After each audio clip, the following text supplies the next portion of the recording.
everyone. Welcome to this Strategic Energy Plan Workshop. I'm Mike Miller, your mayor, and those of us that went through Hurricane Ian.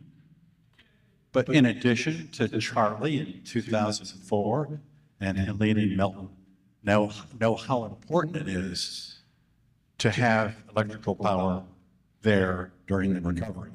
It's a constant battle against mold, and you need electrical power to power the fans, and power the refrigerator, and so forth. Sometimes resilience, when we talk about resilience, sometimes it's a goal in terms of withstanding the storm. But here, it's a goal to improve and accelerate the recovery. So power is important.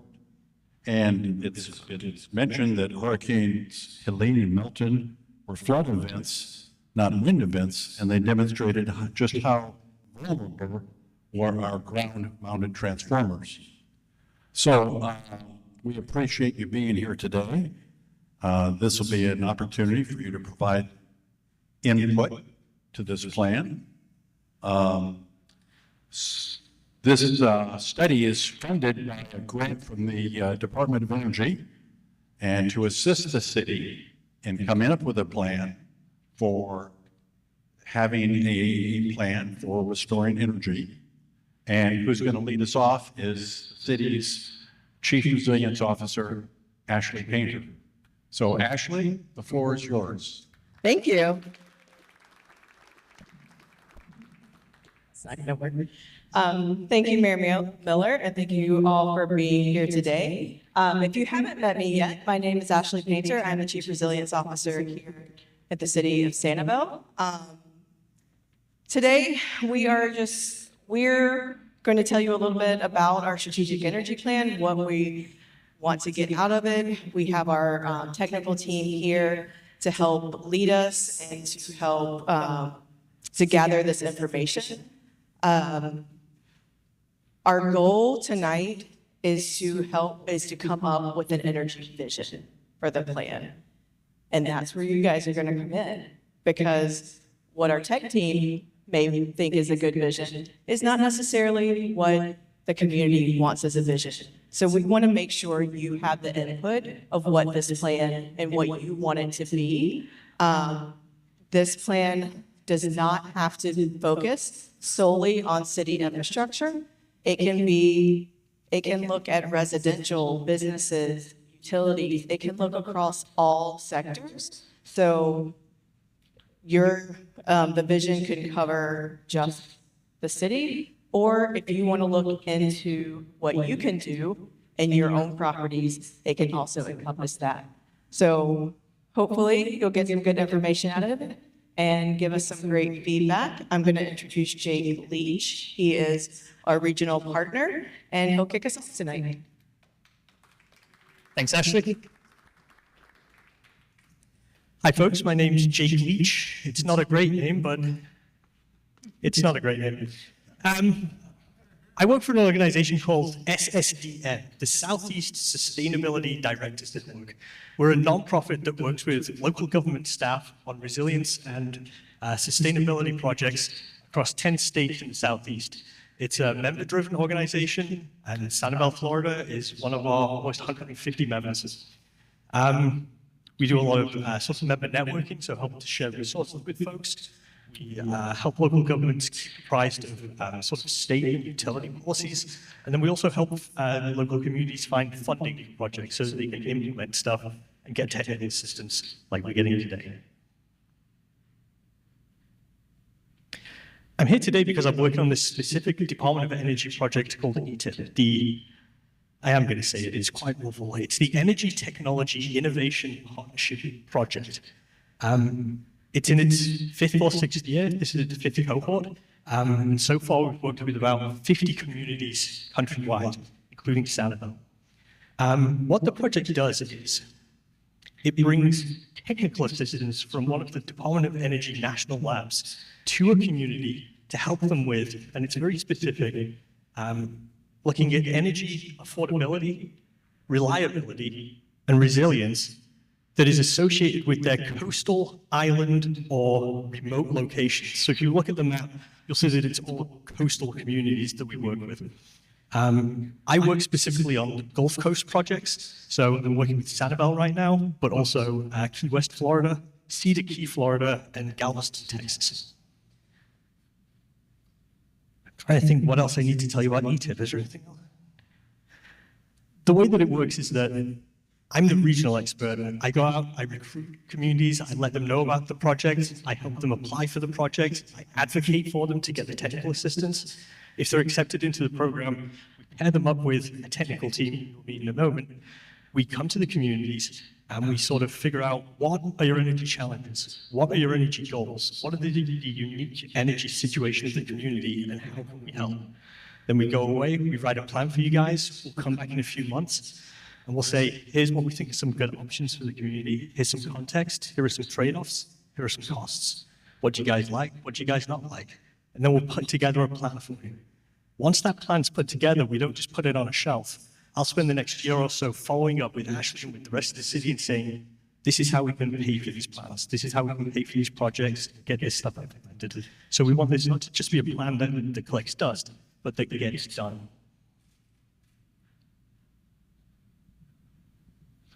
We've been working with Ashley since about November of last year. We've been talking to some community members on a sort of focus committee. We've been talking to the utility. We've been talking to the Chamber of Commerce. And we've heard a few things so far. We've heard that hurricane preparedness and recovery are priorities for the community. I think that was sort of a no-brainer coming in. We know that you have an interest in distributed on-site renewable energy. And we know that conservation and the community's natural areas are a real focus and a real priority for the community. We've met with a lot of stakeholders today, and we've also heard a lot of new information. We've heard about resilient hubs. We've heard about intermittent short outages that could cause a problem for some folks. We've heard about electric vehicles. We've heard about microgrids. So we're hearing a whole lot of different projects that folks are really, really interested in. As Ashley said, what we're trying to do today is put together an energy vision for the community. Once we've got that very broad, overriding vision, we can sort of filter that down into some specific goals, some focus areas, and some actual concrete projects that we can come back to you guys. So today we want to leave here with this vision. Once we've got that vision, once we've got all this input, the tech team's going to go back. They're going to work for a few months on the draft plan and on this menu of stuff that we can do and bring it back to you folks. And this is what we're going to be doing tonight. It's a lot of text and it's all very small, I know. Once we've had this presentation, we'll have a short Q&A session so you folks can sort of ask us anything that you want. And then we're going to go break out into these tables at the back. And we're going to sort of discuss with you guys, what are your energy challenges? What are your energy priorities? What do you think should be in the vision? We'll do that for about 30 minutes. Once we've all had a chance to talk about that in these little breakout groups, we're going to come back and we're going to talk together as one big group. We're going to hammer out a 1 or 2 sentence energy vision for Sanibel, Florida. It's going to be something like, we will lead on improving the community, environment, and economy by promoting the goal of energy self-sufficiency through renewable resources. Or it's going to be something like, improve energy self-sufficiency using local renewable resources and village workforce with the goal to minimize environmental impact and maintain cultural identity.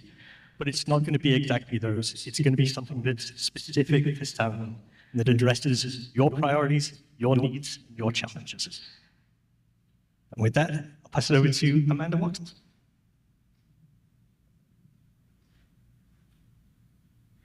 Hi, everyone. I'm Amanda Wachtel. I'm from Sandia National Laboratories. This is my coworker, Kat Jones, also at Sandia. Sandia is one of the Department of Energy's 17 national laboratories. We're one of the 4 laboratories that helps with the ETIP program, providing technical assistance. So when communities are brought into the ETIP program, they're matched up with the national laboratory. We have the honor of working with Sanibel, so we're really excited to do this project. We like to start out the strategic energy plan doing a little bit of a review on the background of the community, and we also do an activity called the energy baseline. So these are still in progress. We're still collecting data, but we did want to show you what we have so far and then get your input. So you can kind of see what we're doing here. So there's a lot of different information that goes into the energy baseline. And this is because it's specific to your community. You know, we don't live here, and so we want to make sure that we're putting everything into the plan that we should be.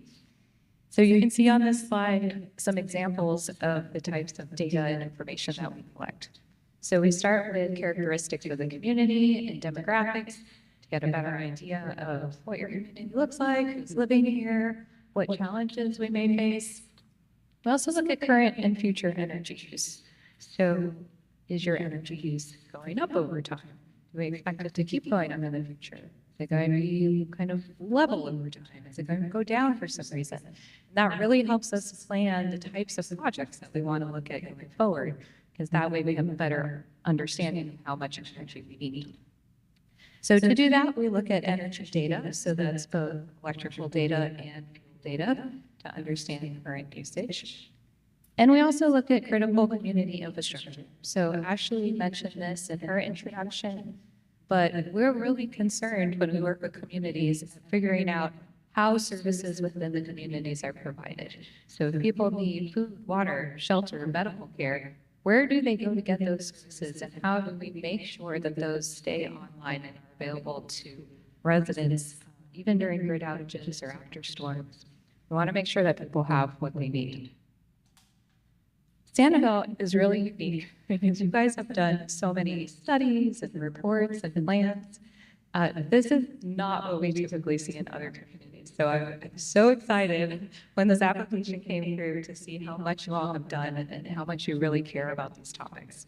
So know that we have those plans. We're reading through all of them. We're pulling in as much information as we can. We don't want to be doing the same work over, but we want to take what you've already learned and wrap that into this plan. Lastly, community input. So that's why we're here. That's why we're doing this workshop. You all have the experience of living here. You know what your challenges are, what your strengths are. And yeah, we're looking forward to hearing about what your energy vision is for the future. So that's the input we're looking for. You know, don't hold back. Tell us anything. Like the anecdotal things that we hear in these meetings are sometimes some of the most key things for informing these types of projects. I mentioned a bunch of the reports. This isn't even all of them. We've even learned about additional ones today when we've been meeting with some community members.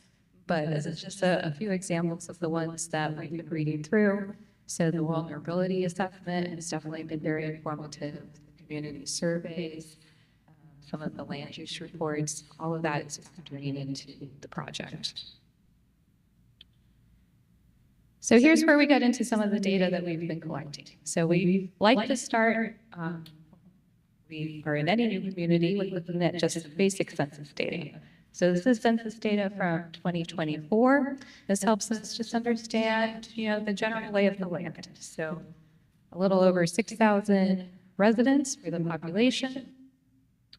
We also see this with a lot of our island communities where your number of households, which is just over 3,000, is a lot lower than your number of housing units. So this automatically tells us, you know, that there's a huge population surge of seasonal residents or visitors.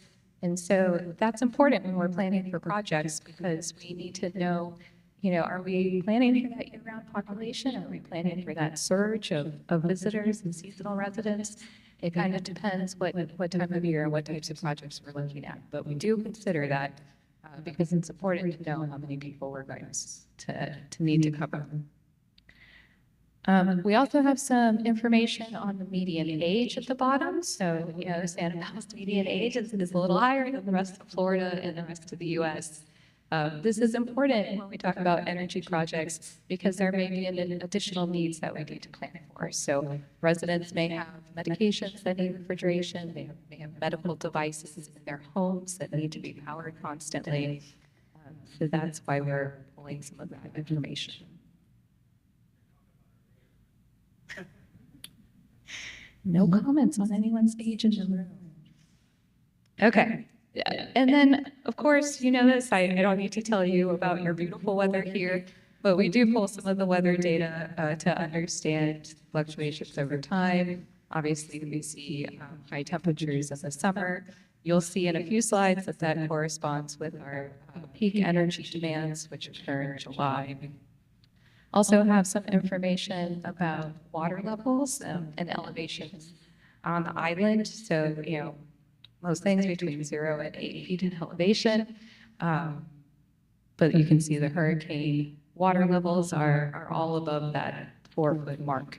So that's another thing we need to consider is when we're thinking about solutions and citing potential projects, making sure that those are elevated and they're not going to be impacted by storm surge and water levels. On the bottom right, we also have some more census data talking about, common job categories for residents. So we see a lot of management occupations, sales of related occupations, and office administrative support occupations. So those are for residents on Sanibel, whether they're working here or leaving the island. I will hand it off to Kat.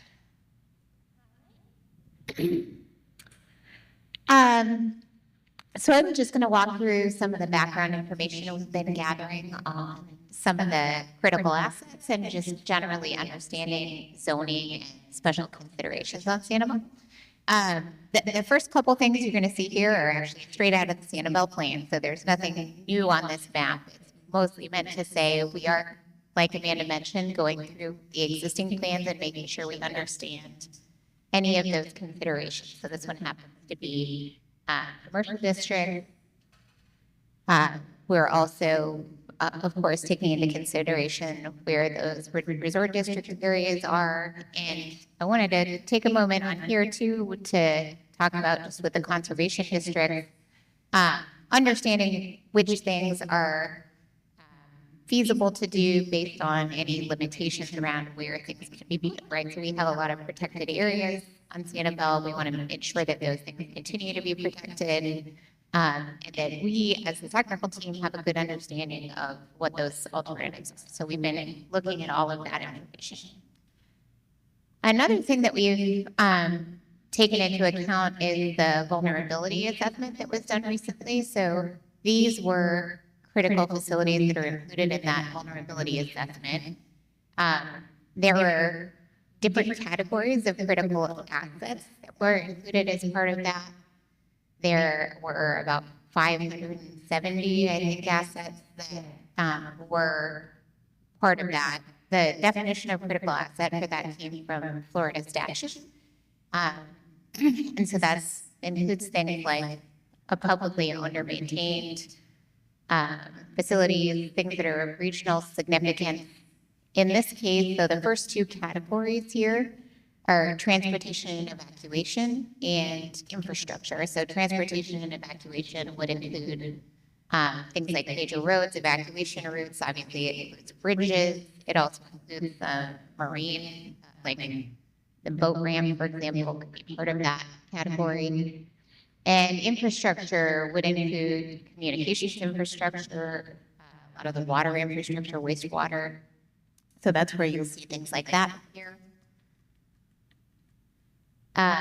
Critical facilities also have, there's a category for community emergency facilities. So several of the folks that we spoke to in the session earlier today were part of the community facilities and would be included here. So things like the rec center and fish are included here in addition to things like police or fire, or public works that would be part of that emergency services. So all that to say, as we go through this process, we want to think about not just the primary use of any of these assets and the buildings, but in an emergency, hearing from you all, especially as part of this discussion, what are the things that you are relying on that may not be like the primary job of that building or that institution, but what services do they provide or can they provide so that when we're thinking about making sure we have backup energy and things like that,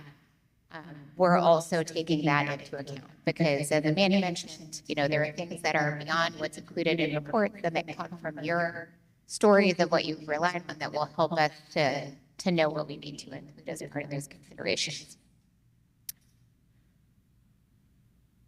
All right, I'm going to pass it back to Amanda. All right, so now we're getting more into the energy baseline and what we have so far.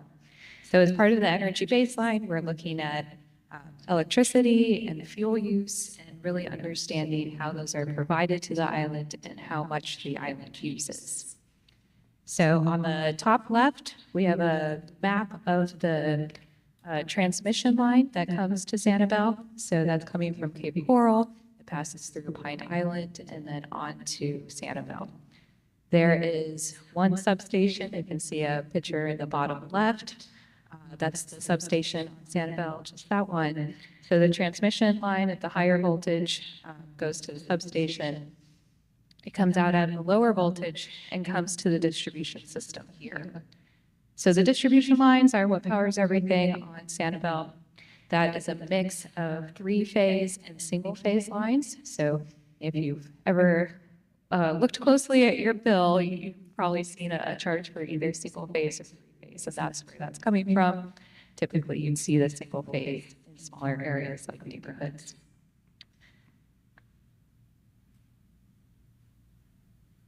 All right, and then LCEC was kind enough to provide us some island-wide data for 2024. So that's what you're seeing here. We wanted to understand, at a month-by-month level, how energy use is changing.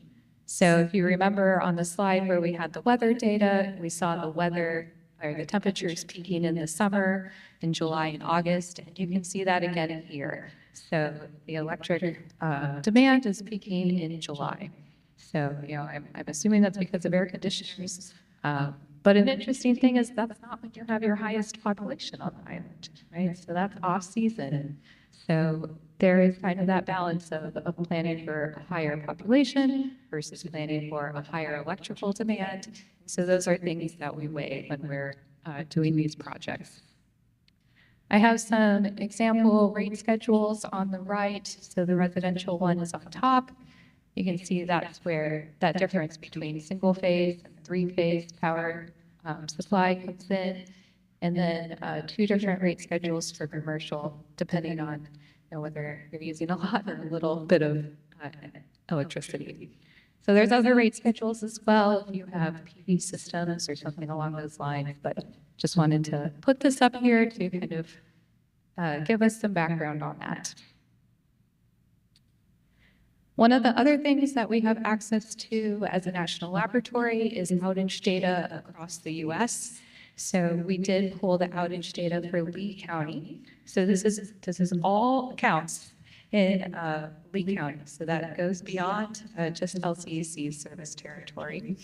But this gives us a better idea of kind of regionally what's happening. So again, we looked at 2024. I know that was kind of an outlier year with all of the hurricanes. So we'll look at other years as well. But we wanted to see what some of these resilience threats are doing. So when we talk about resilience threats, those are the events that they're not happening every day. They're happening occasionally. But when they do happen, there's really severe consequences. So the ones that we're looking at for this area are, of course, hurricanes, also storm surge, and then longer-term sea level rise and flooding. As Jake mentioned, we've also heard a lot in our other meetings today that people are experiencing intermittent power outages quite regularly and having some power quality issues. So those are important things for us to know as well.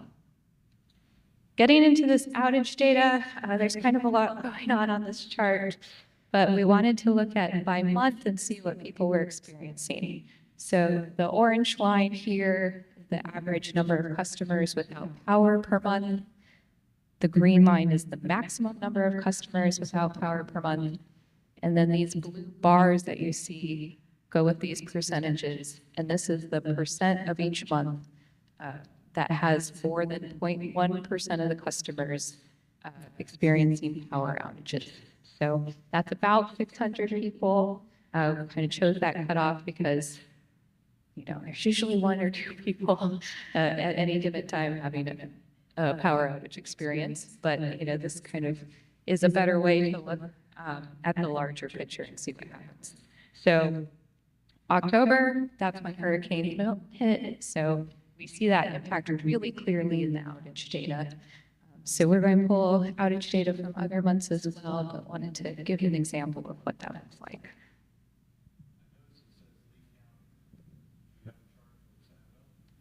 We do not. So we're still working on getting more granular data. This is what we had available for this workshop.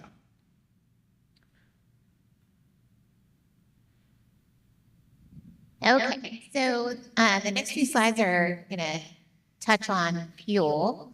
And we think about that both from the standpoint of the fleet of vehicles that folks rely on in order to do some of their repairs and response that happen after a storm, and also to power things like backup generators. So there's a few different reasons why we need to look at fuel usage and fuel needs. These couple of charts here show fuel usage by department. So you can see the split there between gasoline and diesel for the fleet, with gasoline being the larger portion. For gasoline, there's quite a spread of different departments that are using those, but the larger portion is police vehicles. The diesel usage is relatively evenly spread between things like utilities, public works, and fire. So that, as you can see, I go to the next slide, is because of things like larger fire trucks and heavy equipment needing diesel fuel. So those are the kinds of things we're talking about when we talk about the diesel needs.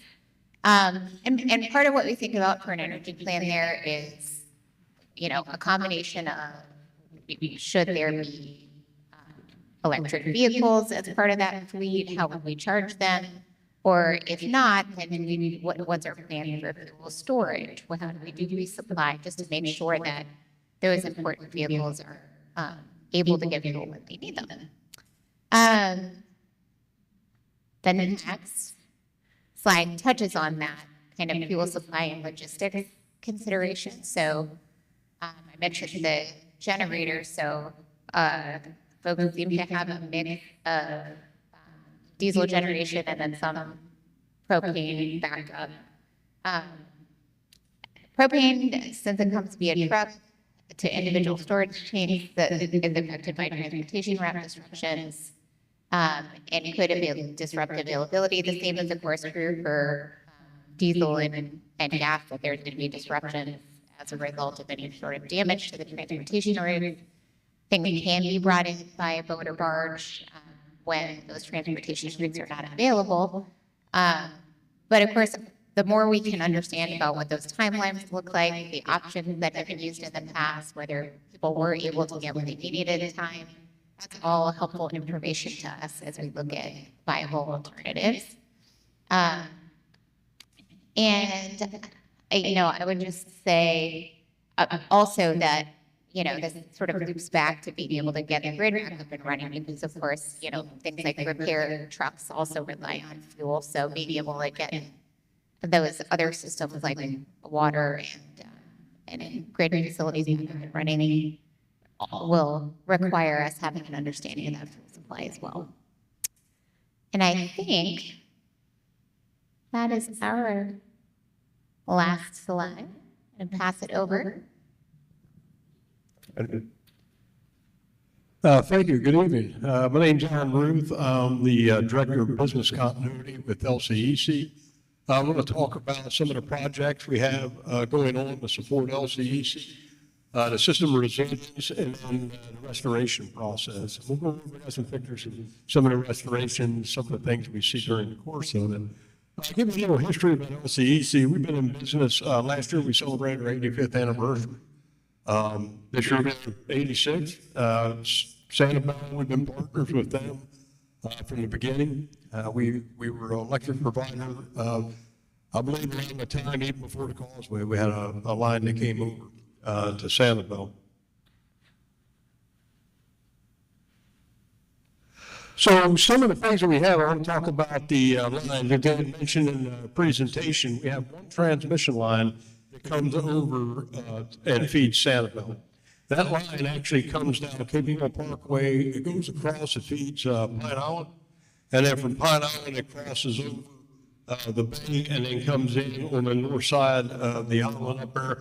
And we have the one substation that's up there. So a couple projects that we have, while they're not happening on Sanibel, they're in direct support of the electric system that feeds Sanibel. So right now, we have got 3 transmission feeds that come into Cape Coral, and we're able to route power around Cape Coral. We're in the process of working on a 4th one that'll come in, and it'll actually come down around the Burnt Store corridor. So it'll bring 4 feeds into the city of Sanibel. So if something happens, the city of Cape Coral, if something happens, then we're able to route that power around and then to restore service over to Pine Island and Sanibel. Some of the other things is in Tropic Isles, West Cape, we're rebuilding the line down that way. Same thing, that allows capacity so that we can route the power down that corridor. If we don't rebuild it, then the chances of being able to do that to support Pine Island and Sanibel would go away. So it gives direct support to it as well. Gulf Island Bridge replacement, there's a bridge that is on Pine Island that is in direct support to the transmission line that feeds over here. So that's an old Billy Bridge type of thing. It was put in when we rebuilt the line probably about 20 years ago. We need to rebuild that bridge so that we have access to that line to be able to maintain it. And then the Sanibel substation, right now we have 4 circuits to come out of it. We've got in planning, we're looking at 3 additional circuits that we want to put out of that substation. What that'll do is we have plenty of capacity on Sanibel for the level of growth that we have over here. But what that'll do is it'll give us additional reliability. Bringing in those circuits, it'll cut the exposure in half on several of the circuits that we have, and it gives us another route to be able to feed the power around in the event that we lose that line. Distribution, these are ongoing projects. A lot of the distribution system on Sanibel was rebuilt after Hurricane Ian. But we are looking at upgrading protections on laterals. I heard something about power quality. That's typically the blinks that you'll see, and people associate an operation, we call that an operation, but they'll associate an operation with power quality issues. I understand that, because have to reset the clocks, they have all those things. Those blinks are actually good, because what it does is it's a temporary outage that otherwise you would have a permanent outage. So we have devices on the system to see a fault, whether it's a tree or an animal or a lightning strike or something gets into it. It'll sense that fault that's out there. It'll open up that device, temporarily kill power to it, and then it'll look back out and see if the fault's there. If the fault is cleared, then it'll come back and then restore power. Otherwise, it would be a sustained outage. So those are temporary blinks that we have on the system, and that's why they're there. We got some feeder reliability projects. We've got some connector upgrades and things we're doing on the system as well. Upper Captiva replacement, I'll touch more on this when I get to the pictures. Even though Upper Captiva is not part of Sanibel Island, it is fed out of the Sanibel substation. It goes all the way to the north through Captiva, and then it goes underground over to Upper Cap. Actually, it was Hurricane Milton. Interestingly enough, every storm was different that we had. And while Hurricane Ian was absolutely devastating to Sanibel, it was less so devastating to Upper Captiva, and even if you get all the way on the north end of Captiva, just the dynamics of the storm, and then with the storm surge, everything we were dealing with. During Hurricane Milton, it pushed more water across Upper Captiva, which flooded all the equipment. And like I say, I'll show some pictures of that in a second. And then also our capital replacements or poles. We have a pole inspection. So every year we go out and we inspect 10% of the system poles that we have, and then we grade those poles. If we can treat them or update them or do something to make sure that they make it through the next 10-year inspection, that's what we'll do. If they cannot go until the next 10-year inspection, then we put them in the capital budget plan, and then we go out and we change those out. We change out roughly 2,500 to 3,000 poles on an annual basis. Specifications, so it doesn't matter whether it's overhead or underground. Every structure that we have on the system, we have a specification that we build by, and these are all, they come from the old IUS and the specs that we've had. We look at them with best practices, and that's how we have the system designs that we ensure that we're in compliance with NESC and then any FERC and NERC spec that we're required to do as well. So system configuration, if we're looking at the total distribution system that we have, overall on our system, we have 2,800 miles of single phase line, 1,190 miles of three phase. Underground is 556, the single phase, and 275 of the three phase. If we look down at Sanibel, how does that reflect on Sanibel? 41 miles of single phase, 43 miles of three phase, and then 36 miles of single phase underground, 21 miles of three phase underground. The transmission, our total system, we have about 183 miles of overhead transmission. Our system is configured now at 138,000 volts. That's what's coming in to the transmission line to the Sanibel substation. And we have about 0.8 miles of underground. That's just one area that's down on north of Cape Coral Parkway on 47th Terrace that comes in off of Del Prado and goes to the substation. Sanibel in direct support, it's about 8 3/4, 9 miles of transmission line to come across and support Sanibel. So wood versus concrete, we'll talk about some of the pros and cons, because these are conversations when we're talking about resiliency, that come up. And so just to give you the background, there's good and bad, with everything, there's trade-offs when you're looking at it. So if we look at wood, the pros of wood is it's lower cost, it's easy to handle.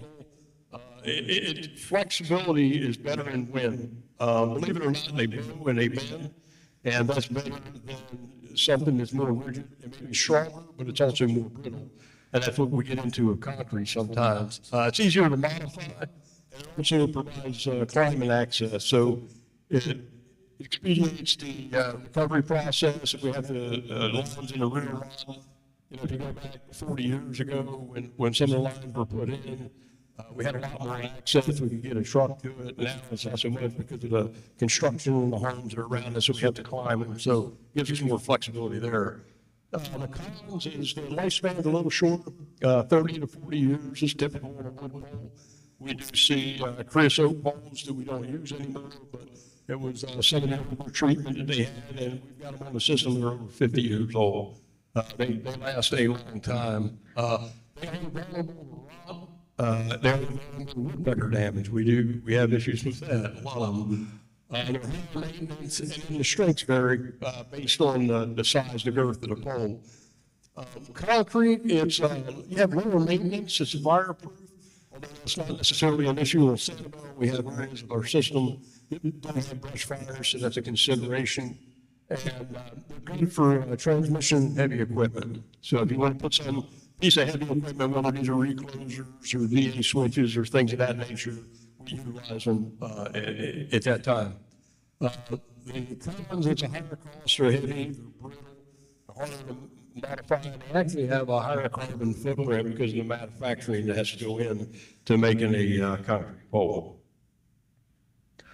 So the pros and cons of overhead.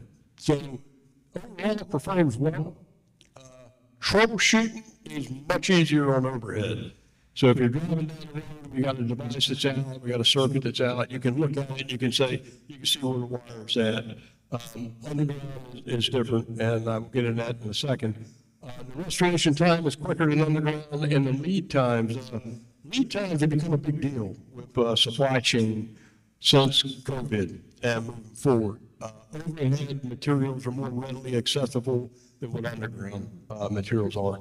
And then also the cost. The cons, you got more wind exposure, overall vegetation management. I mean, our three phase is on a 3-year cycle, or single phase is on a 5-year cycle.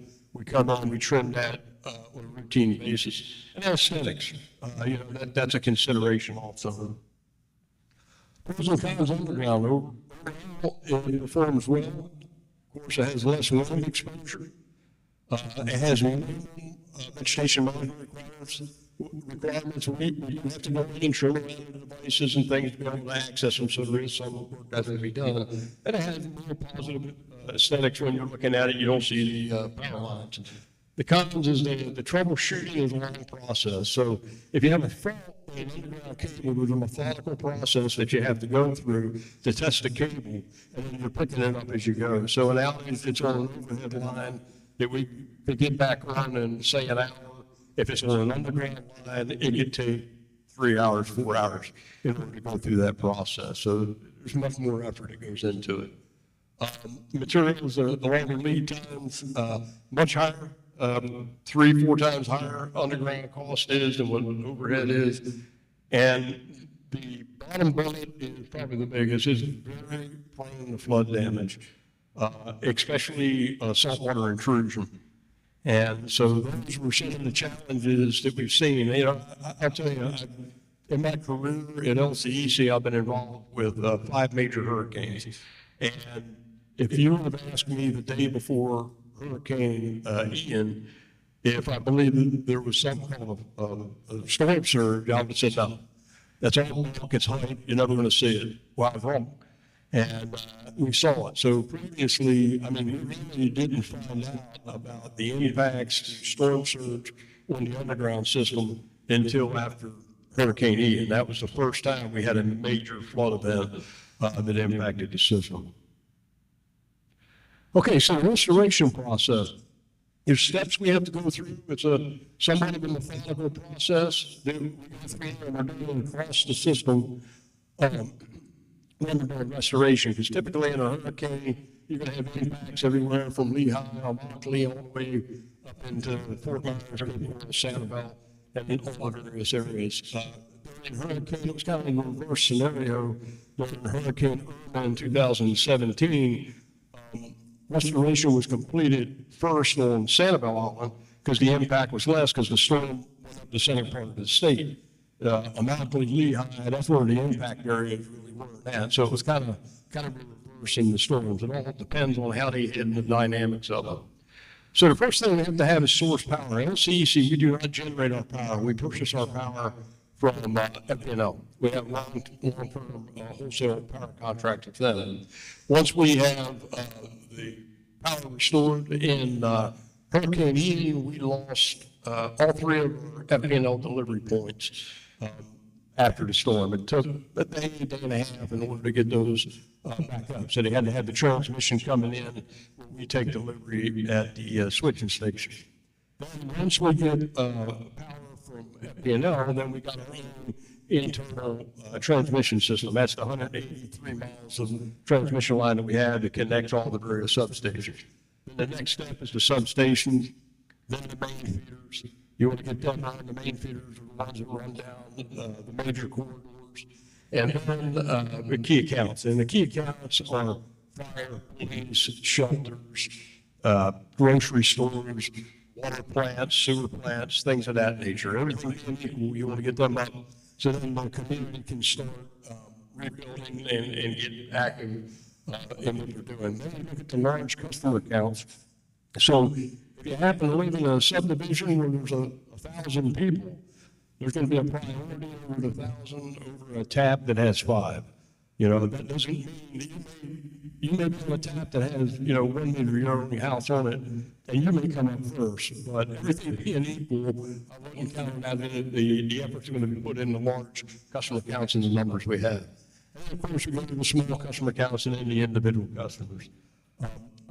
After Hurricane Ian over here in Sanibel, we worked 7 days a week from September 28th all the way through, I believe, the week of Christmas is when we had everything that was restored and changed out. Where we put now, we had infrastructure up. I think we were energized within 3 weeks. So on Sanibel, there was a lot of replacements and work that we had to do to get the system back to the status that it normally is. All right, so this is the fun part. We got pictures. So we're going to talk about poles. As I mentioned, we use 3 different types of poles in our system. On the far side, that's the creosote poles. Very strong, they last forever. This one is what we call a CCA. CCA is basically pressure treated lumber. So if you use pressure treated, you know what that is in your house. That's what that is. They last forever. They don't put in the fire. That's a downside to them. If they catch fire, I've seen them wick, and it just, they don't intend to burn all the way down in the ground if they're allowed to. So trade-offs and everything.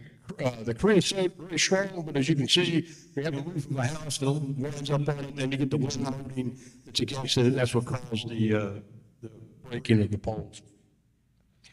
Everybody says, okay, let's just go concrete. If you just go concrete, it would solve the problem. Concrete, again, it is very strong, but it is also very brittle. Same thing, the one on the left-hand side, that's what we call, it's a riser pole, and it's a transition from underground to overhead. So you got the underground wires coming up, and you got the overhead. Something hit the line, shocked it, and broke the whole top of it out. This one here, when I was talking about concrete poles are good for heavy equipment. This device down here is what we call a DA switch. That's a distribution automated switch. Some of the things you'll hear people talk about is smart grid, right? That's kind of like a buzzword that came around in the industry over the last 10 years or so. That's part of smart grid. What that basically does is it can sense a fault that's downline, and then it sends a signal back into system operations, and within 30 seconds, a minute, they can reconfigure the system, and they can pick up all but maybe 500 people to be out of power. So it gives them the ability to be able to reroute that. We've probably got about 300 of these, 250, 300 DA switches on the system. I just answered, just that DA switch, that's probably about $85,000, $90,000 that's laying on the ground there. So it's very expensive, when it happens, and we replace the boatload of them after the storm. Actually, we had more problems with them after Milton, and the reason for that was because of the salt spray. Hurricane Milton was a wet storm, and it rained during the whole event, so it washed the system off. Hurricane Milton was what we call a dry storm, and there were the first rains that came through, the rain and then the rain picked up, and it covered the system with salt spray. And then we ended up getting tracked, and the DA switches was one of the devices that we had challenges with. Underground. Okay, this is, these are on Sanibel, probably in the corner up there where they were at. The one on the left-hand side, that's a pad-mount transformer. As a condo, the storm changers came in. It was bouncing off the building and basically lifted the transformer off the pad. The transformer probably weighs 3,500 pounds. So it's amazing the force of water and what it'll do. And the one on the right-hand side, this is actually my favorite storm picture that we have. That transformer is about 30, 40 feet was sitting on this pad. And just the water that was hitting it, it pushed it all the way. You can see when it actually clipped a palm tree when it went by and scarred the tree. So it's amazing what water will do when it comes in. It's just so disruptive. Okay. The other thing is with the storm surge, certain areas saw it, certain areas didn't. That's what was crazy about it. On the right-hand side, that's going into Southeast Plantation, and that was storm surge. I mean, it looks like snow, it was sand. They had to clear the roads in order to get in. So even the underground equipment that's in that area was covered in 3-4 foot of sand. They had to be excavated out of the way before we could even go in there and do the restoration process. The way on the left-hand side, I found this intriguing because I still can't figure it out. It's a stilt home that's on Upper Captiva. That's a golf cart. Now, you think the rain will come in and it will push everything all over the place, but somehow it will, 40 foot of sand in there and didn't move anything around. So, that's what you figure out. I don't know how it managed to do it, but it did. And then we have to contend with, and this is what I was talking about with underground and some of the challenges, is you can't have trellises that sits up. And honestly, it attacked all of the equipment, but the equipment that was energized when the water came in was actually more prone to electrolysis and ate the equipment up faster than if it didn't have power when it came in.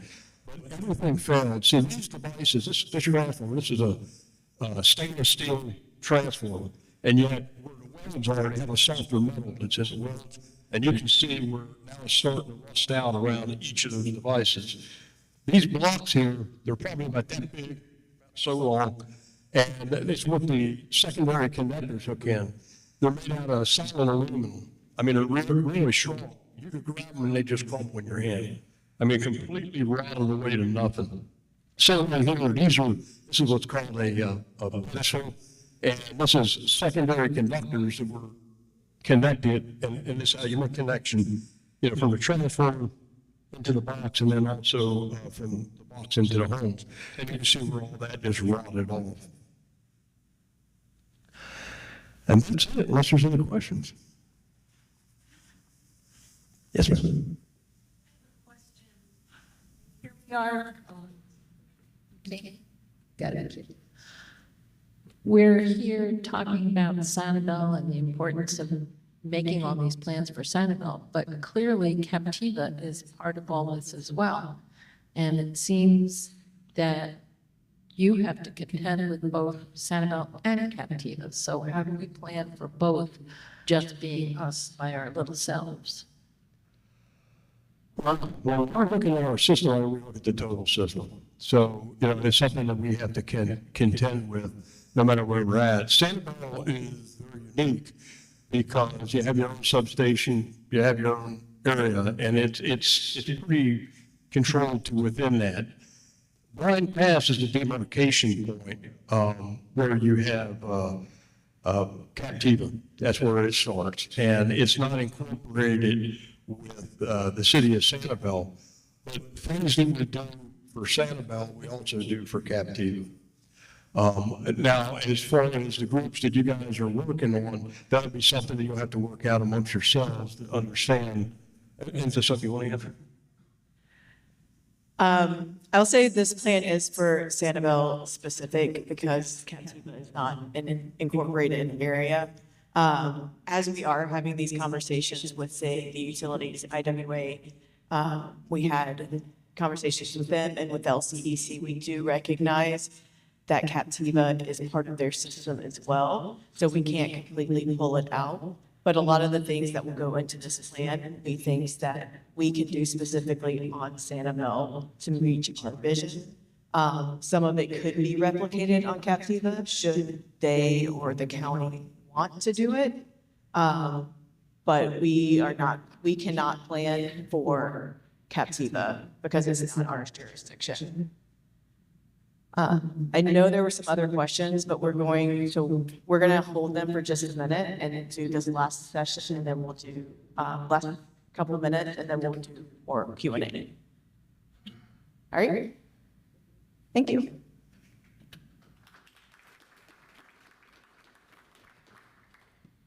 All right. So I'm just going to go over really quickly some of the city's goals. As part of this application, we needed to put in what we wanted to get out as the city from these goals. This does not mean that this plan can only encompass these things, but this, as a municipality, these are the things that we want so that you can kind of start thinking about, do you want just this or do you want more things as part of it? Also, so we're going to start generally. Most of you, hopefully, have seen this. You have seen our vision and mission statement. This is for the city. Sanibel is and shall remain a barrier island sanctuary where a diverse, multi-generational community lives in harmony with the island's wildlife, preserving natural habitats, and inspiration for future generations. The reason we put these up here is because we do not want our energy mission or our energy vision to conflict with our city's vision. If you came up here and said, we want to clear all of Ding Darling and put a giant solar field, that doesn't fit with the city's vision. So that wouldn't be a vision that we're willing to put forth for our energy plan. So we just want to make sure that everything works together and in harmony. These are our council strategic goals. These are the goals for this year. They will come up with some additional ones, but we also want to make sure that our energy vision fits within our strategic goals for the city? It most likely will. Because if you look at what our strategic goals are, is Hurricanes Helene, Debbie, Milton, and Ian recovery. Having energy resilience helps with that recovery. Infrastructure, that's the whole general thing. This is looking at, we are looking at our sewer infrastructure, our roads, all of those things, how we can help with that. Community resilience, part of the plan. Quality of life. The way that you live, if you have energy reliability, that helps with your quality of life because you're not hot, super hot in the summer. You're not having to live without important services within the community without energy. Environmental stewardship. This is a big one. Kat mentioned the conservation land, making sure that what we propose and what our tech team proposes fits within the environmental realm of our community. Fiscal help.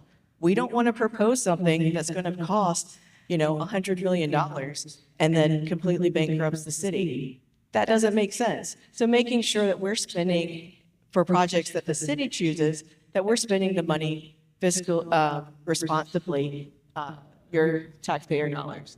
Community service and then affordable housing. We have, as we mentioned before, we are meeting with other stakeholders such as CHR and some of the other communities of how can we help them keep those projects, maybe some of their housing, the new projects, how can we help you with your energy affordability or reliance as well?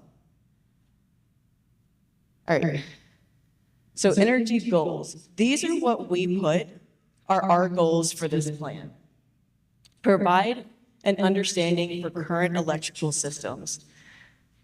We generally know where our electricity comes from and how it is distributed, but we wanted more information about how much we're using, who's using what, not individuals. I'm not looking exactly at what, say, Bob's energy uses in his home. I'm looking at residential. How much is our residential sector using? How much is our commercial?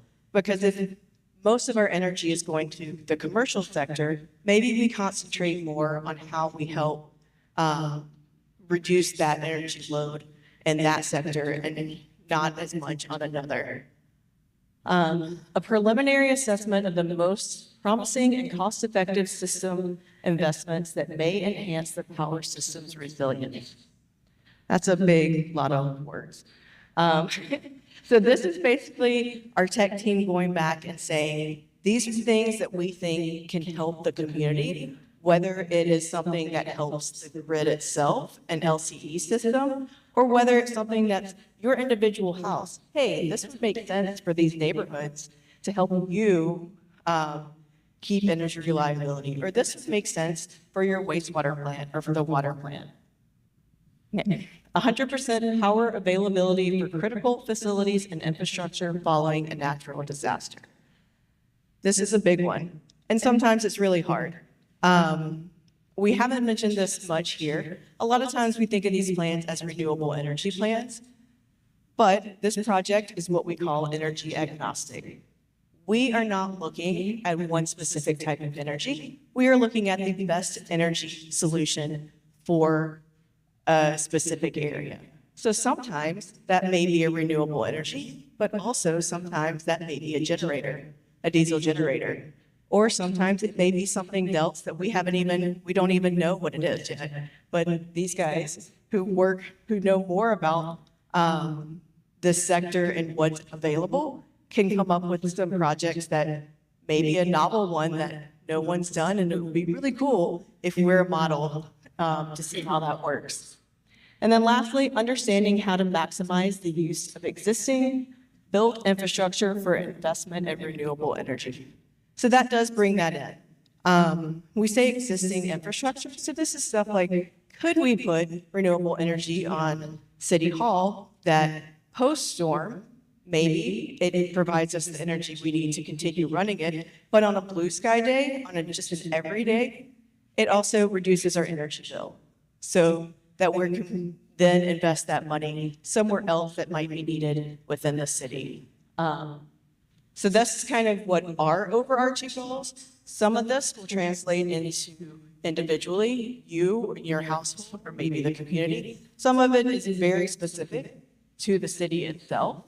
But we also want to hear, is this stuff important to you as well? Maybe you don't care if the wastewater plant is operational after a storm. We hope you care, because nobody wants wastewater spillage after a storm. But we want to know if that's something, these are the things that you also care about. All right. Before we go to this, we are going to take a quick, probably 5-10 minutes and do some Q&A. We will come back around and do a Q&A after the breakout as well, but this is your burning questions I want to ask before we do our breakout session.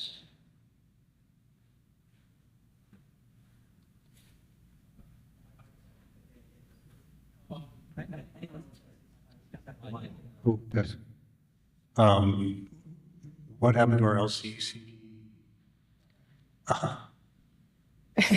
Sorry.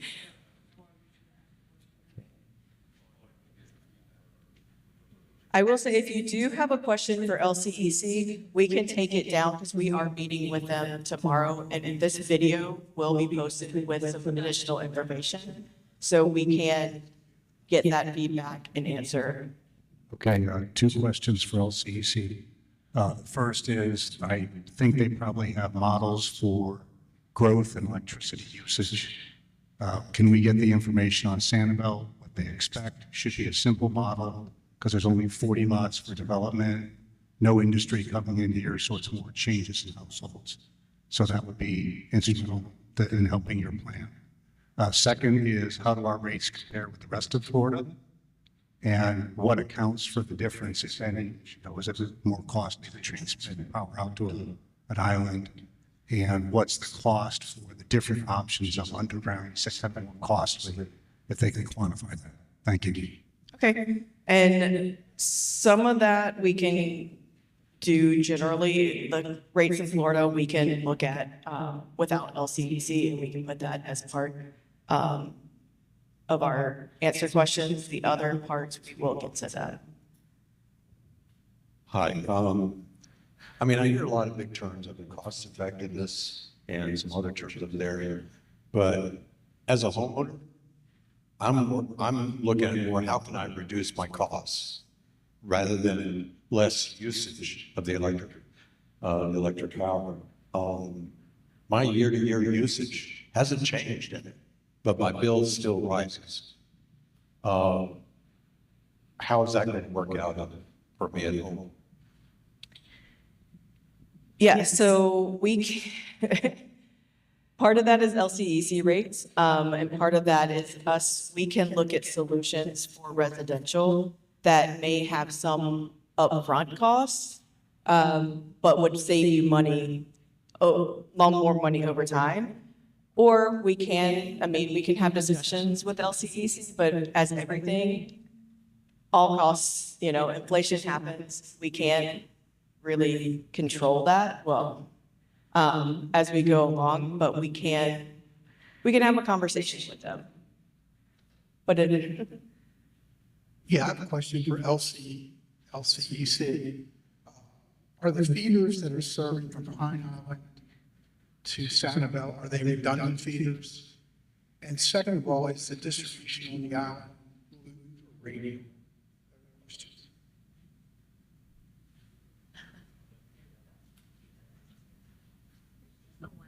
I've got a question for LCEC. And one of the documents that they showed me, it was talking about overhead versus underground. And when he talked about it, it sounded like underground was really, really bad for Sanibel. But on the chart, it showed that almost half of the distribution line is underground on Sanibel. So there must be, maybe we need more underground. Maybe it must not be as bad as it seemed to be, or there's good places and bad places. I don't know, but why is it half now? So part of that is when they put it underground, they did a lot of it pre-Ian and storms. So there was a lot of, there was a lot of people wanting the undergrounding because of the visual and other aspects. That's where you're getting a lot of the half, because they did do a lot of infrastructure that way. I'll let them answer other parts of it, whether they're going to continue forward with that. But that is kind of where you're getting, they put more pre-storm into some undergrounding. Hey there. So I feel like on this slide, 3 of the things are like one thing, and then the other one is a means. And I think it feels like pushing an agenda on renewable energy. 3 things, the top 2, the one on the left, on the bottom, they are the point of this event, which is we have a storm, we need to deal with it, we need to get people back in their homes. Dana did a great job doing that. It was really hard. What are the lessons? Renewable energy might be an answer to that, but there's like a ton of other things. And so I don't like it when we presuppose an agenda for something that isn't what the energy goal is. Get people back in their houses, and you need power to do that. And if you don't have power to do that, then your house is going to rot, because that's why people lost their houses on the island. Thank you. This was for LCEC also, kind of relates to your question. They're saying the problem was the aluminum. Are they looking at alternative ways so they don't get that electrolysis happening? Because I'm sure there's other materials that can be used. Maybe it costs a little more, but it might make that whole system operable if they look at other materials. Okay. I know, unfortunately, he ran out, so we will try to get those answers to you, or put them in the... LCEC apologized that he had to leave. He had another commitment, but what we'll do is we'll take your questions, we'll get responses, and then Ashley will post those on our website so you can be able to hear those responses. Remember, some of those are specific to our current situation with LCEC, but it's also important for our consultants to hear what your issues are so they can put that into the thought process for generating solutions. All right. So I'm putting this back up because what we're going to do, we want to do 3 groups or 2. Okay. So we're going to do 2 groups.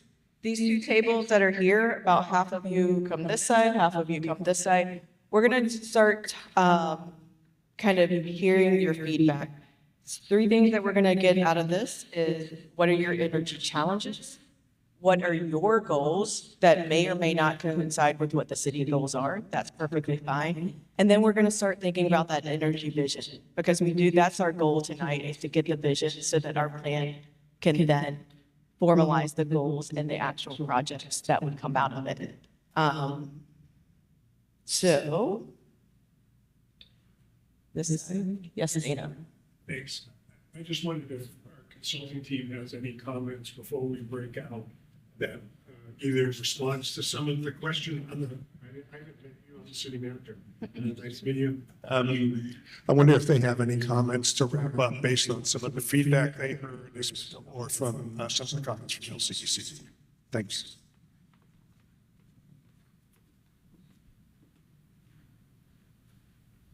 Hi, folks.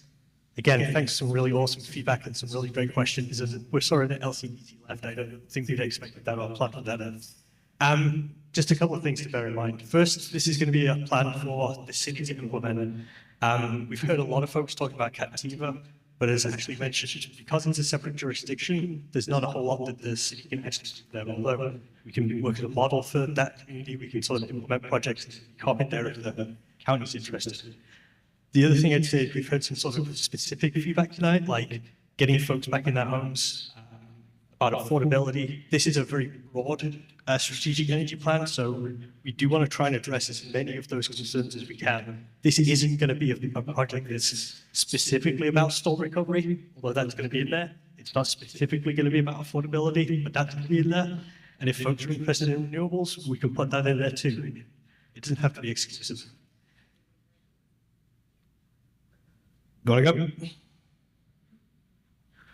I was just going to add a little bit additional context for the activity. So we had two examples that we went over earlier about the energy vision. And so these are meant to be kind of short and sweet, right? Just what is your high level vision for the community moving forward? I know a lot of people like instantly want to get into like numbers and very specific goals, like I want a generator on my street for my neighborhood. All those things come later. They all flow down from this very high level top vision. So just again, as an example, looking at the top one, we will lead on improving the community, environment, and economy by promoting the goal of energy self-sufficiency through renewable resources. That's a different community's goal, right? But it's not saying something super specific. And so we want to think about what would the goal be for Sanibel? Actually put up some really good goals from the city and also some things that were thought about as they were applying for this program. And so, when we're working with your group, this is meant to be a discussion. So, we have those two questions. What are your energy challenges? What are your energy goals? You'll use the Post-it notes. You'll write your own and you put them on the posters. But for the energy vision, work with everyone at your table and really have that discussion of what's important and what do you want to put in there. And then after we've done the activity, we'll bring the two energy visions from the tables back and have that larger discussion and leave some more room for Q&As.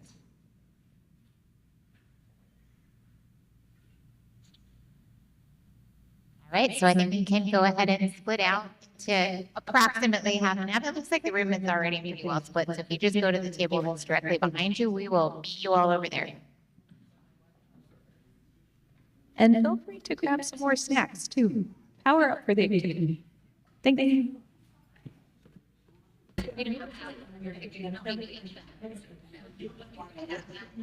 All right, folks. We've had a lot of candid discussions tonight, I think, and we've got a couple of quasi-draft energy visions, and I know that we don't agree on them all 100%, and they are pretty different. And right.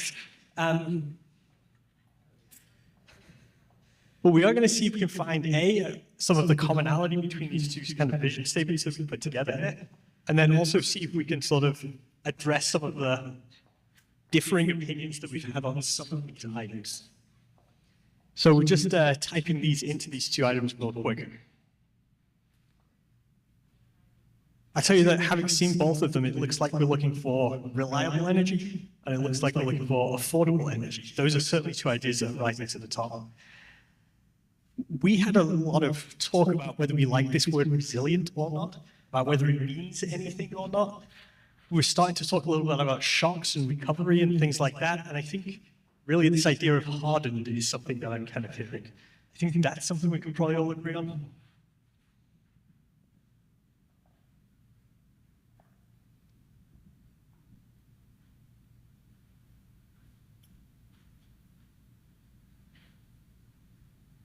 This seems like quite fast typing. I can't type that fast.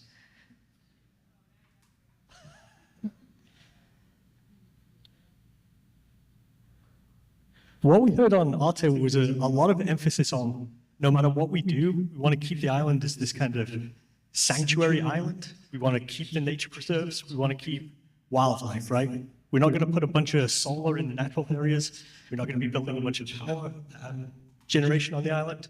We're pretty much built out. We don't want to ruin any of those natural areas. So whatever we're doing has to meet that goal for the community.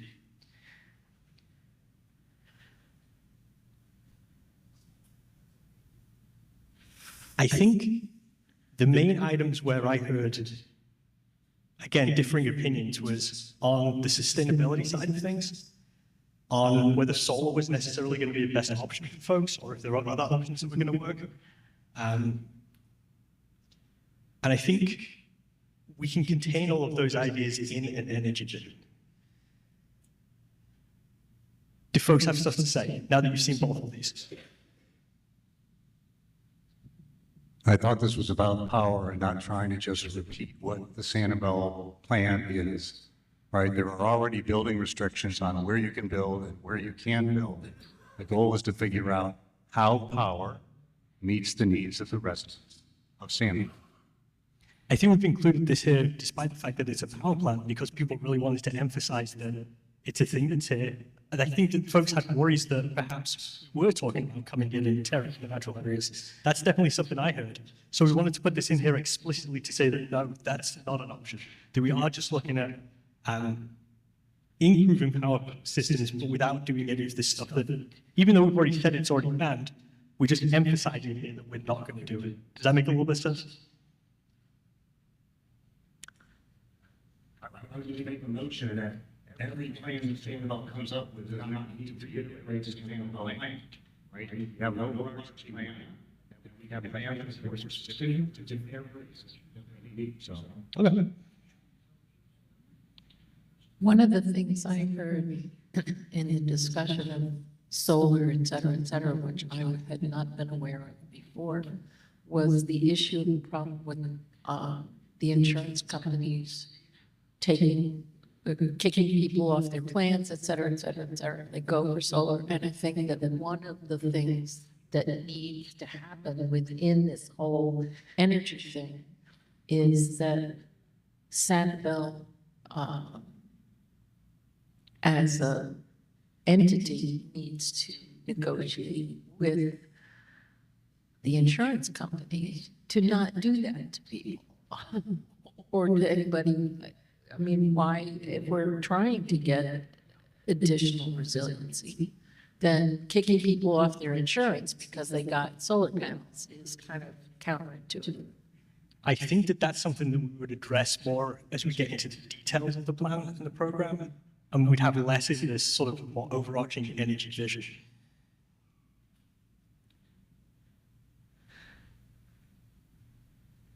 Anyone else? If you had to choose one of these two, if you couldn't modify them, if you had to have one of these two, which would it be? Which hands up if you like this one better?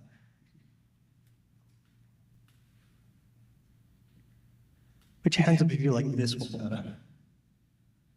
Oh, good. It's about evenly matched. Excellent. Excellent.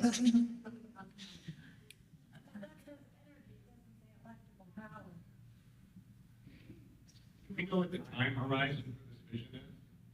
We were hoping to. Do the one on the left. The majority of people in our group are much more interested in my power goes out twice a week now for short periods of time. Can we solve that? Or we had 3 hurricanes that guys is behind. Is there anybody who can hear me? Oh. So the time horizon, our group was interested in, can I do my work and have power at my house tomorrow? And can I recover from storms? Is the grid reliable? A time horizon of immediate stuff, or is the time horizon, where do we want to be 50 years from now? So answer that question, and it'll probably tell you which of these statements is more applicable. It can be both. I think what I'm hearing from you is something that we have encapsulated in both of these, right? We're looking at this hardened system, we're looking at resilient, even if folks don't like that word, we're looking at reliability, right? We're looking at keeping the lights on, short-term and long-term. So I think that's included somewhere in both of these, right? I'm apparently the argumentative one. That's fine. There's always one one. statement that you worked on with your group. One of the problems I've seen here is several of the slides that you had is pushing renewable energy, which is not as reliable for a storm or storm recovery. And we saw that. And so I'm for renewable energy. But I'm not for it as a town-wide plan to institute, which makes Sanibel as a whole less resistive, or resilient is the word everybody likes to use, to storms. And I think putting that in the statement, I'm opposed to that. Okay. What opposed to having it in the state? Sustainable? But it's not in there. It's not there. We're not actually talking about the same here, we just didn't put it in the vision. No sustainable, whatever it is. Great, whatever it is, sustainable. Right. Don't push anything in specific. And with respect to the end of the clause, yeah, the end of the clause, that's great. Let's preserve natural areas of wildlife. I think you're saying that, and I don't think we disagree with that. The mantra should be, let's not mess up those areas. There should be a way to get to the one on the left without having to do that. So I think the second part of the right wing would fit perfectly over on the left as well. I don't think we have any intention or thought of going into natural areas and harming wildlife. I like that idea. I don't think that guy's gonna like that idea. I think so. What do other folks think about that idea? We take this acknowledgement that we want to preserve these areas, even though it's baked in everywhere, we just make it explicit. And we put it onto this guy, which says a lot of what this says, but I think you're happy with it.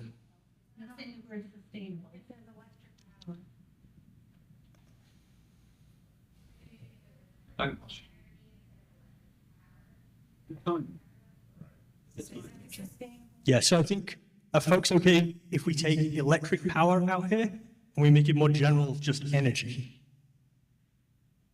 Excellent, excellent.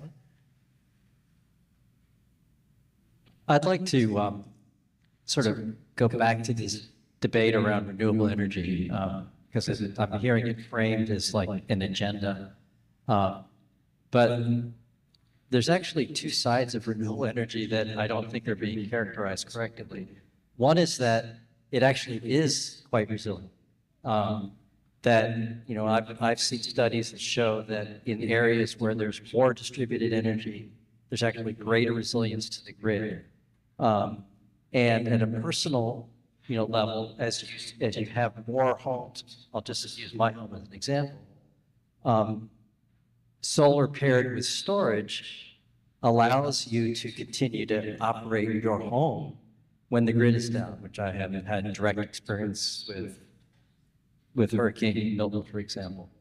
I think there actually is a direct role that renewables can play in the overall community energy resilience, even if it's not every single household is touched by having solar and batteries backup. But the more that you have of those as a community, you're not only creating resilience in that home, you have the opportunity for that to be potentially a neighborhood resilience hub, so that if other homes in the community are without power, they can stop at that neighbor's, charge their phone, get cooled off. So there are a number of ways that renewables actually contribute directly to that strengthening of the system. And then it's also important to remember that part of what's driving bigger storms, driving sea level rise, is the burning of fossil fuels. So the more that we can transition away from those sources of energy, the better we're leaving the world for our kids and their kids. And this is a community that has really built itself on the idea of sustainability and environmental kind of commitment. So I want to just make sure that the points that are being raised are being flip sides. As actually mentioned at the beginning, ETIP tries to be pretty fuel agnostic and power agnostic. So, when we do this study, put these plans together, we'll probably look at solar, but we'll be looking at diesel. We know there's propane on the island. There are hybrid instances, right? We've done projects before where there's sort of a solar backup and then a diesel backup to the backup. And sometimes that's what a community wants, right? Because then you have that double redundancy. I think that's more of a question, especially because I am seeing a lot of disagreement here, that maybe the answers would go further along, or even on sort of an individual level, right? We can come down to a final plan where folks have an option, right? We can tell you, if you want to go with diesel backup, here's how you can do it, here's the context, cost, things like that. If you want to go with solar, here's sort of a comparison of those two. I think we can do that in a pretty fair way. I don't think we need to get down into those details right now for this energy vision, but I do think we need to decide whether we want to have some sort of idea of sustainability in here, because I think that's sort of an overarching question that people are asking, and I don't think I'm hearing like an answer that we can agree on yet. Am I hearing right? So what do you guys want to do? Like, this guy had a great idea about fixing this. What do you guys want to do about this question of sustainability? I'm sorry, what do we mean?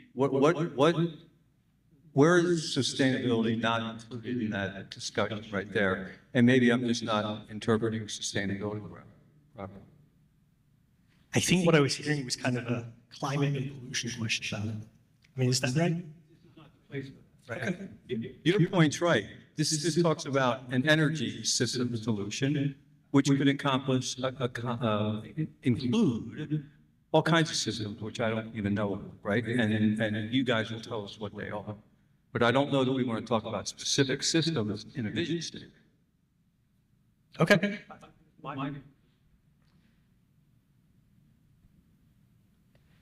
So how do folks feel about this as it stands? Our size. Pretty good at video myself.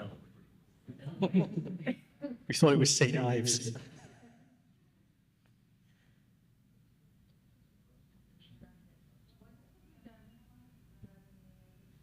Sorry, what's that? Whoever likes redundant, tell me what redundant means to you. I think when I see redundant, I'm thinking of what you were talking about earlier, where if the power goes out, you've got some kind of local backup that can keep your lights on. Tell us more. LCEC guy talked about 3 feeders going into Cape Coral. There's going to be a 4th one that's coming down Pine Island that can also go over there. Redundant means you don't have a single point of failure that takes out power to the island. So for example, we only have one power line that crosses, I guess it's Pine Island Sound to get to the island, single point of failure there. I don't know what other single points there are, but if it's not too costly, trying to have multiple ways of getting power here could be a good thing for Sanibel. Would you be comfortable with that encompassing the whole idea, right? You don't have one point of failure on the entire distribution, but also points of failure in single buildings. All of it being redundant. So to me, redundant means you lose your job. Your job is redundant. You've been made redundant. You've been let go. It's another word for laid off. Is redundant is what's coming to my mind with the word redundant. Like it's not needed. You're not needed. You're replaceable. Actually, for energy, that's the correct term to use. Is it? Yes, it is. I hear what you're saying, right? When I think redundancy, I think my dad in the 80s, but it does mean something slightly different here.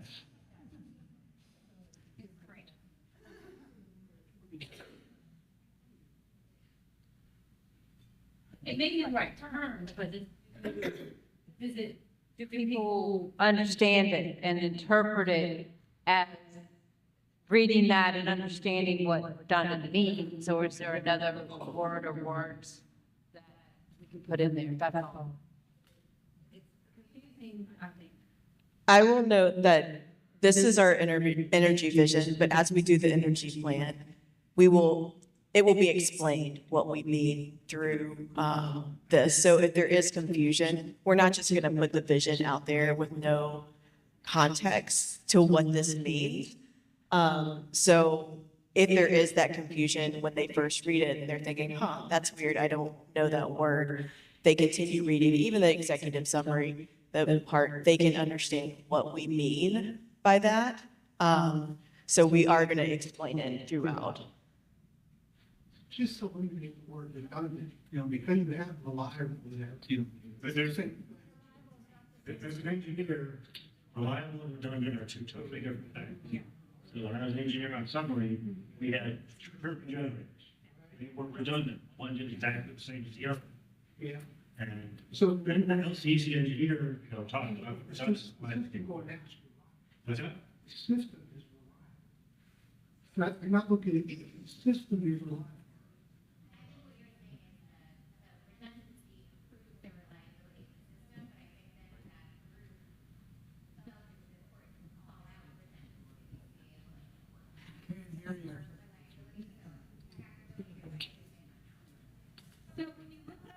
redundant, it says continuous uninterrupted operation. That makes it big.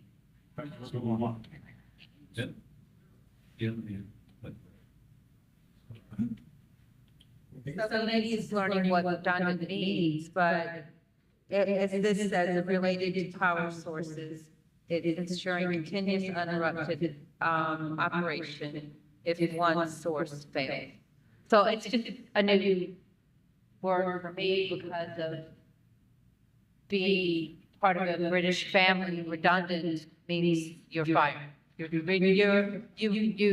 were like go, and so it's yeah. That's just. All right,